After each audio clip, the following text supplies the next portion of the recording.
Hi, my name is Corey Miller, CEO and president of Ratio Christi, and this is our episode of Thoughtful Christianity. My guest today is Dr. Randy Newman. Dr. Newman is the Senior Fellow for Apologetics and Evangelism at the C.S. Lewis Institute. He's taught at several evangelical seminaries, earned a Master's of Divinity and PhD in Intercultural Studies from Trinity International University, and he's authored 6 books, including one of them that we will discuss today.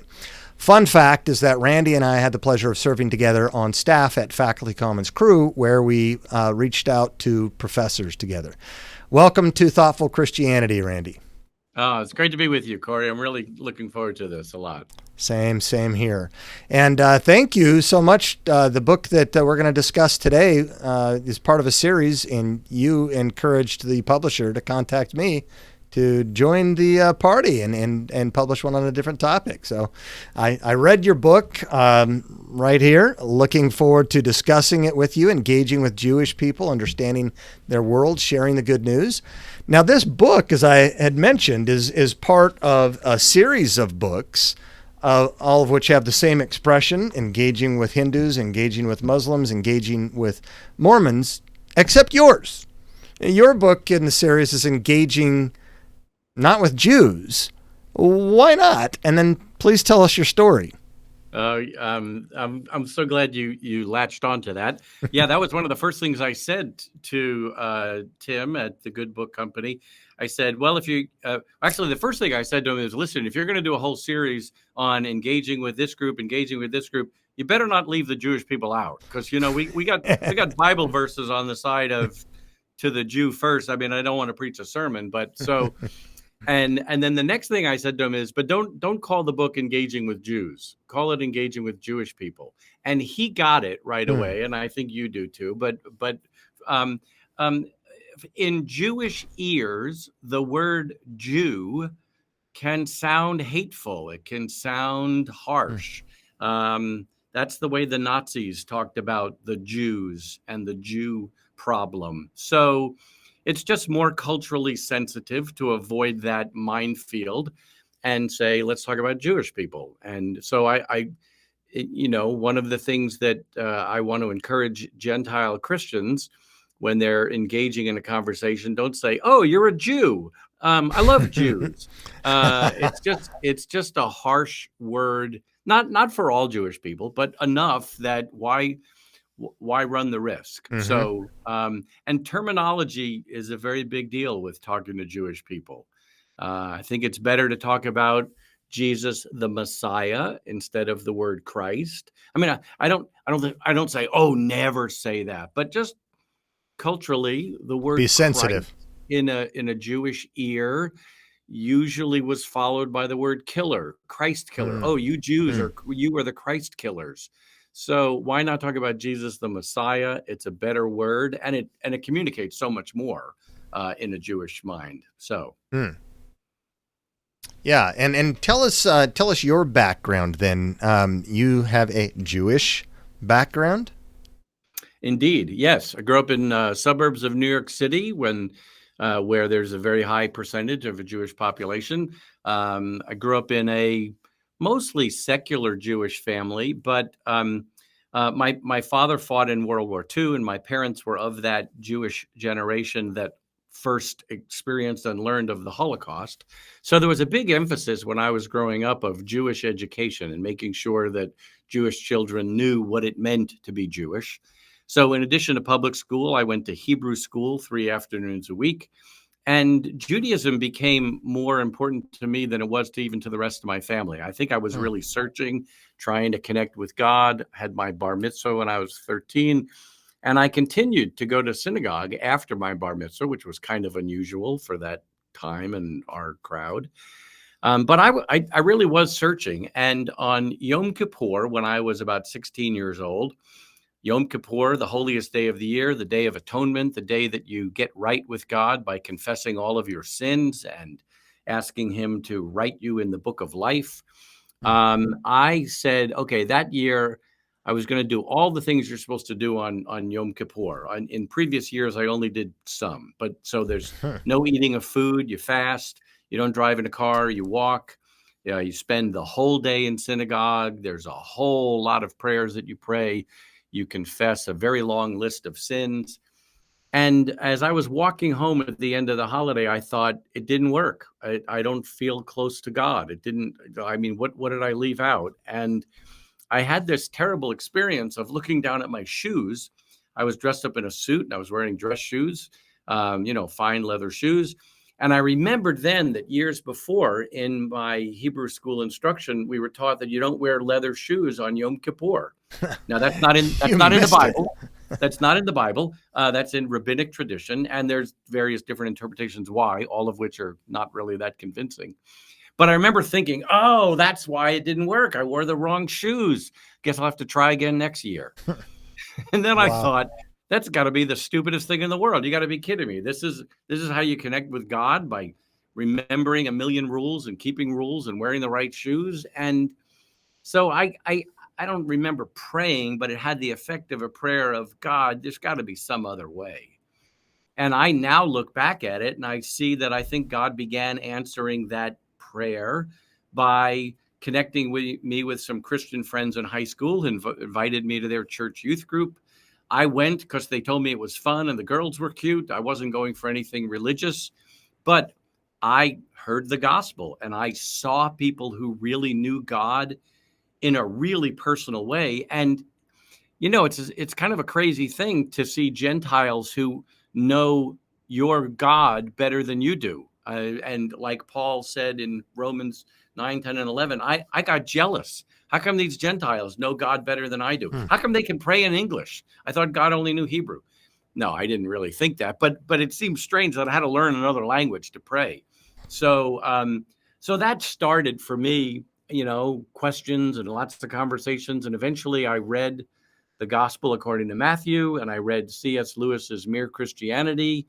That took quite a few years. It wasn't until my sophomore year in college when it all came together of, oh, Jesus really is the Messiah, and he's the one I need. It was both of those. So sort of factually, historically, oh, he's really the Messiah. He fulfills those prophecies, but he's also the one I need to get my sins forgiven, to get me connected to this God. And that was a long time ago. That was 40 plus years ago. And I've been loving how Old and New Testaments fit together, how Judaism and Christianity fit together. So I loved in your book too. I saw that it was like bookends. You talked about your father who fought in World War II, and with the Jewish background, obviously. And then near the end of the book, you talked about how he came to believe in Messiah. Oh yes, yeah. I'm so grateful to be able to share that story. Yeah, my mom came to faith when she was 75, and my dad came to faith probably after he was 85, and my dad died when he was 90. And my dad came to faith and requested that we sing Amazing Grace at his funeral. Beautiful. My Wow. younger brother, who's also a believer, we still laugh that what were all of these unsaved Jewish people thinking at Marty Newman's funeral, singing Amazing Grace, how sweet the sound that saved a wretch like me. Marty was a wretch. He thought he requested this song. Like, Wow. why? You're not supposed to talk badly about someone who died. I didn't think he was a wretch, but Wow. Yeah. So yes, it's a great delight that my parents came to know the Lord. My mom is still alive, but she's 94, and she loves the Lord and knows that he's the one who saves her. That's fantastic. Yeah, I had so I taught comparative religions at Indiana University, and some of the texts I used, I was kind of surprised in my own investigation, and then students were surprised to see the breadth of Judaism today. And I'll get to that in a little bit, but I had one Jewish colleague, and this is now, I was back and forth between Purdue and Indiana University because I was doing doctoral studies in part on Moses Maimonides at Purdue. And I was giving a paper, and this one colleague responded to me, and she said, look, whereas you Christians focus on the creed, we Jewish people focus on the deed. Hmm. First of all, do you think that's true? And what does it mean to be Jewish? Oh boy, how long of a podcast is this, Corey? Well, I think that what the colleague said is probably indeed what a whole lot of Jewish people would practically say they believe today. Yes, you Christians focus on the creed, we Jews focus on the deed. The truth of the matter is, it's for Christians, we're interested in the creed and the deeds. The New Testament has the faith without works is dead. So no, that's not fair to just say we're just interested in this.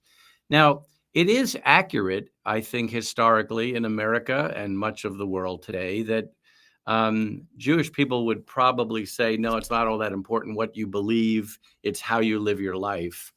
But I don't think Judaism teaches that. I don't think that's what the Tanakh, the Hebrew Scriptures, what we call the Old Testament, teaches. It needs to be both creed and deed. And in fact, the very birth of Judaism was Abraham saying, "No, I don't believe in these many gods and these idols. I believe in the one true God." And the Hebrew Scriptures are loaded with, this is the truth that you need to believe, and this is falsehood you should reject. So while I think your colleague was accurate to the way most Jewish people think, or I don't know about most, but a great deal, I don't think that that's fair to say that's what Judaism teaches. So, by the way, that's kind of an important part of Jewish evangelism, is helping Jewish people see what Judaism teaches, what it really teaches, not the caricature or the evolution of it the way it has turned out in modern America.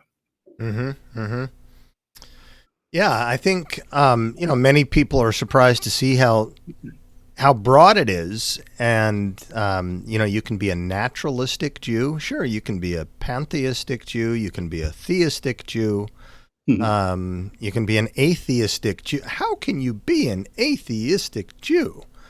I think my advisor was one of them, for example. Peter Singer is one of them. Stephen Jay Gould at Harvard was one of them, and a very religious atheistic Jew. And so, there is Judaism, or maybe Judaisms, because it is pretty broad.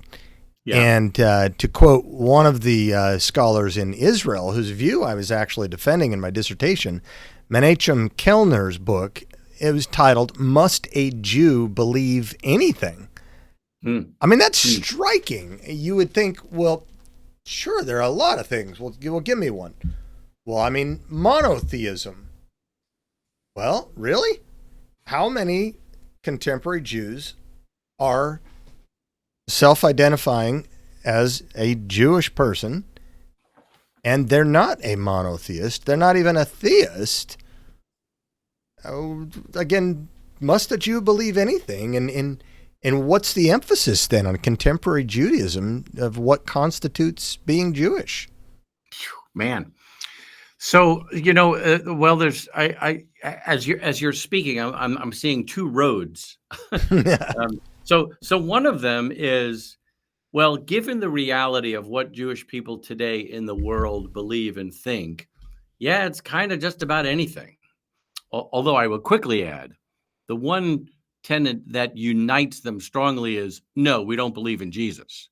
I mean, that's the next question. That is the non-negotiable there. No. Jesus was just a good teacher, nothing more. We all agree on that. But the other road that I see is, well, what should Jewish people believe? And it sure seems to me that the Hebrew Scriptures are a book with beliefs of things that are to be affirmed and things that are not to be held to. So,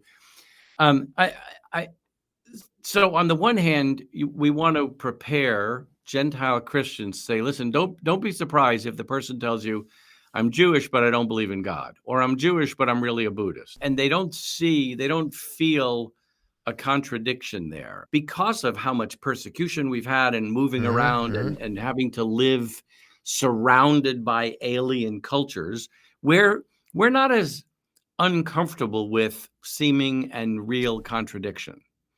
So on the one hand, Gentile Christians, don't be surprised if. The other thing is that's not the route I would go in trying to talk to them about Jesus. Hey, wait a minute, you're Jewish, you should believe in God. I'm not so sure that's very effective, even though it's true. So I think what's more powerful is, who was Jesus? And can we talk about him? And can we look at what Christians believe? And can we look at what Jesus said about himself? I mean, don't they hate that though? Because it's like, okay, that's the BC AD dude. We don't like the BC AD. We want to talk about BCE or CE. I don't want to talk about Jesus as if he frames the discussion. We have our own religion, whatever that is. Well, let's see. How did you start this question? Don't they hate that? Yeah, they do. Yeah, and they don't like it at all. And no, this is not going to be a comfortable, happy conversation with most Jewish people. And by the way, this is very painful for me, Corey. But the history of the Christian church has a whole lot of terrible, terrible anti-Semitism in it. Share some of that. No, I'd rather not. It's kind of nauseating. Okay. I mean, Martin Luther said just hateful, despicable things about Jewish people. He wrote terrible things. There have been so-called Christians, but actually I have to believe that some of them really were Christians who persecuted Jewish people because they rejected Jesus as the Messiah. Well, yeah, they reject Jesus as the Messiah, but so is the response when someone rejects Jesus as the Messiah to kill them, to torch their synagogues, to do terrible things to their books and their scrolls? No, but I mean, if your listeners really want to read, Michael Brown has a book, Our Hands Are Stained with Blood, and it's just deeply, deeply disturbing. But it's historical fact. There have been terrible things done to Jewish people in the name of Jesus, and it's horrible, and it's not Christian. But so in Jewish people's minds, no, I don't want to talk about Jesus. He's the one who inspired you to do such horrible anti-Semitic things. And so we need to say, no, that was a distortion of Christianity. That was not Christian behavior. So all that to say, listen, the devil hates all kinds of evangelism. He hates it. He doesn't want to see anybody saved. The Jewish people have had, and I believe continue to have, a special place in God's plan for the nations. It doesn't mean that he loves the Jewish people more. It doesn't mean they're more deserving. Absolutely not. No. But in his sovereignty, he has chosen the people of Israel to be a light to the Gentiles. And the devil hates that. So if the Jewish people have a special place in God's plan, the Jewish people have a special place in the devil's plan. And he wants to do everything he can to discredit Jesus as the Messiah and to distort the message. So you probably shouldn't get involved in talking to Jewish people about Jesus if you want it to be fun. No, it might turn out to be fun because our culture really values humor, but we also value truth. So, and the Jewish culture in particular, right? Yeah, okay. Yeah. So, while on the one hand, Jewish people kind of believe all sorts of things, and you think that's just crazy, but there is this high value of truth and education and learning and knowledge. Jewish people have been called the people of the book. And that's not just the Bible. It's of being people who value education. Our culture has valued it tremendously. And, people have done studies, there's a disproportionate number of people with PhDs and Nobel Prizes who are Jewish. And that's because as a culture, we have valued education and learning. So you want to I don't want to say play on that. You want to appeal to that and say, Mm. well, let's dig in and try to find out the truth about who this guy Jesus was Mm-hmm. and what he said. But let me just say, that was the thing that struck me the most when I started reading the Gospel of Matthew, because I had been indoctrinated to believe, okay, no, Jesus is not God. He's not the Messiah. He's not anything special any more than Isaiah was. He's a prophet. And he taught some really nice things about love. And we should love one another and turn the other cheek. Mm. Okay. Well, then I started reading the Gospel of Matthew, and it's like, wait a minute. This guy's making claims about himself that are so extreme and so outlandish. Either he was delusional or he was God. He claimed to have existed before Abraham. Now, if you're a mere person, a human being, and you're claiming that you always have existed for thousands of years at least, okay, either they should lock you up and, give you medication, or, oh, maybe he really is who he said he was.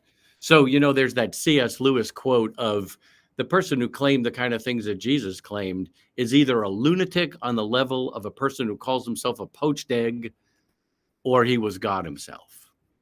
And that's what struck me so very, very strongly. No, quick question, a quick digression here. Did you read Matthew first or C.S. Lewis? Well, I started Matthew first, Huh. but C.S. Lewis came along pretty quickly. Okay. And I was reading the two of them together and found, when I got to that part where Lewis said, he's either a lunatic, I thought, yeah, he's right, because I'd read enough of Matthew to see not only did Jesus claim things about himself, but Matthew was claiming things about Jesus, to be God, to be the one who fulfilled prophecy. The Gospel of Matthew was written primarily to a Jewish audience. And so right in the very first couple of chapters, there's quote after quote after quote of the Old Testament saying this was to fulfill, this was to fulfill. And I knew those prophecies. I studied them for my bar mitzvah. So, so it was, Wow. Lewis and Matthew together. So anyway, I by the way, I think this is so intriguing. When I met that group of Christians when I was in high school. They told me about Jesus. I said, sorry, I don't do that. I'm Jewish. We don't do the Jesus thing. They asked a lot of really challenging questions, and they gave me a copy of the New Testament, a paperback version of the New Testament. The NIV translation was brand new and had just come out only as the New Testament at that point. They were still working on the Old Testament. This tells you how old I am. This was back in the mid 1800s. And so they gave me this paperback version of the translation of the New Testament. Well, I wasn't going to read that. I thought, no, my rabbi warned me against this book. This is an anti-Semitic book. I'm not going to read it. But this is crazy. I brought it with me away to college. I went away to college 3.5 hours from home. I brought it with me, and it sat in my dorm room closet. And, I would bring it back every semester. And it wasn't until spring semester of my sophomore year that I took it out and started reading it. Isn't that something? They gave it to me at that point. It must have been 3 or 4 years before I finally took it out, dusted it off, and started reading it. And then I went to the library and took out C.S. Lewis's Mere Christianity, because I wasn't going to go buy the book. Back then you had to go to a bookstore. Isn't that crazy? It was like, and you have to walk in and say, excuse me, I'm looking for a copy of Mere Christianity. No, so I took it out of the library and read it in my dorm room where nobody could see me reading that and reading Matthew. But those were the things the Lord used to open my eyes. Wow. So what is it? It's generalizing, I suppose, but what do Jewish people believe then about Jesus? What would you like for them to believe, and why should they believe it? Well, anytime you start a question with "What do Jewish people believe?" you're in trouble, because the question kind of assumes that they all believe the same thing, and that's not true at all. But generally speaking, they believe what I said earlier. What I believe, he was a good teacher, a good rabbi, um, on the same level as a prophet, maybe a little bit more of a prophet, but not the Messiah, not God. Um, and by the way, they don't base that on a whole lot of in-depth study. They haven't read the New Testament. Many Jewish people haven't even read the Old Testament, so they don't even know the messianic prophecies. But so they think he was a good teacher, and they think that Christians who came after him distorted the record, or they started believing things about him that he never claimed for himself, which is just not factually sound. And that's why one of the best things you can do is try to invite your Jewish friends to read the Gospel of Matthew. See what he claimed about himself. See when and not just in Matthew, but in all the Gospels. When Jesus said to the religious leaders, "Before Abraham was, I am." The religious leaders he said that to picked up stones to stone him. They didn't have any question in their mind whether he was claiming to be God. He was claiming to be God. So they, they didn't say, isn't that an interesting thought by a very smart rabbi? He's not making too harsh of a claim. No, they picked up stone to kill him. So I'm sorry, I think I lost your question. What was it? It was like, so what do they believe? What do they believe? What would you like them to believe? Why should they believe that? What I would like them to believe is that he really was who he said he was, that he was the Messiah, the one who fulfilled prophecy, the one who was God himself taking on flesh, and the one who atoned for our sins as the final atonement, as the one that all of those other animal sacrifices and partial atonements were pointing to. And why should they believe it? Because it's true, because it's historically factual, because it fulfills not just Jewish teaching, but Jewish yearnings. It fulfills Judaism in both theory and experience. My Jewishness makes so much more sense to me and is so much more joyous to me now that I see it all points to the fulfillment in what the Messiah did, atoning for sins, and that points to his return. Oh, by the way, you asked, your first part of the question was, what do Jewish people believe? Well, they believe Jesus could not possibly be the Messiah because we don't have world peace. And, there are so many prophecies in the Hebrew scriptures of world peace. The lion will lay down with the lamb. Nation will not lift up sword against nation, neither will they train for war anymore. I mean, that's part of every single Sabbath worship service, the quoting of that passage from Isaiah. So, Jewish people say, Jesus was the Messiah. Well, how can we still have war? And for them, that ends the discussion. For us, we need to say, well, that makes sense. That makes sense. However, we have these other messianic prophecies about him suffering and dying. So how can we have both a suffering Messiah and a reigning Messiah? And by the way, there are some Jewish people, rabbis who have studied this, who say the only way to make sense of this is there must be two Messiahs. So one is going to come and suffer, and one is going to come and reign. And we as Christians should say, that's not bad. That's close. We think there's really only one Messiah, but he comes twice. He came once as the suffering servant of Isaiah 53, and he will return and fulfill those prophecies of him reigning and crushing his enemies, like Psalm 2 and other passages. Interesting. And when you talk about so many different Jewish people not being able to pin them down perhaps on beliefs, there are different sects of Judaism, right? Like in the New Testament, you had the Essenes, you had the Pharisees, the Sadducees, the Zealots, maybe the Nazarenes. But today, don't we have almost carved out Jewish movements today? What are some of those, so that our audience kind of knows about that and who they might be talking to? Yeah, well, let's see. Coming at it from one angle, in America, we have, they wouldn't call them denominations, but there's different brands or different flavors of Judaism. So you have some that are orthodox, very, very conservative, very orthodox, and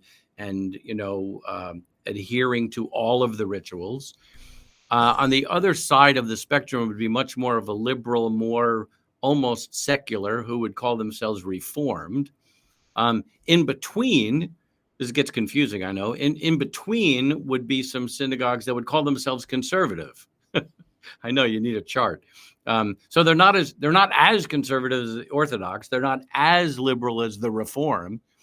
And then since then, there's even a new, very, very American 20th century movement called Reconstructionist Judaism.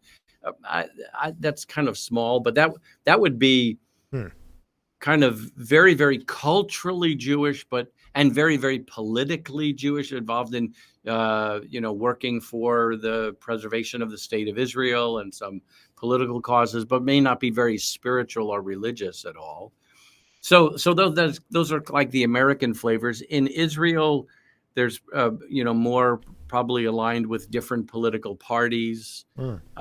So it's one thing to learn what Judaism teaches in general, but it'd be really important if you're conversing with a Jewish person, find out, well, what is it that they actually believe?